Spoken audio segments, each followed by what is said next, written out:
যে দেখেন ভিডিওটা অনেক খোঁজাখুঁজির পর পেলাম যে আসলেও আগে হজ করতে যে হাজিরা যেত সেই পরিবেশটা আসলে কীরকম ছিল। এই ফুটেজটা হলো 1960 সালের একটা ফুটেজ। দেখছেন, এই ফুটেজে কিন্তু পরিষ্কারভাবে দেখা যাচ্ছে মক্কার আশেপাশের যে গ্রামগুলা বা শহরগুলা ছিল সেগুলো কীরকম ছিল। দেখছেন ভাই, যে দেখেন ভিডিওটা অনেক খোঁজাখুঁজির পর পেলাম যে আসলেও আগে হজ করতে যে হাজিরা যেত সেই পরিবেশটা আসলে কীরকম ছিল।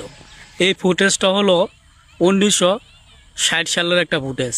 দেখছেন, এই ফুটেজে কিন্তু পরিষ্কারভাবে দেখা যাচ্ছে মক্কার আশেপাশের যে গ্রামগুলা বা শহরগুলা ছিল সেগুলো কীরকম ছিল। দেখছেন ভাই, ভিডিওটা শেয়ার যে দেখেন ভিডিওটা অনেক খোঁজাখুঁজির পর পেলাম যে আসলেও আগে হজ করতে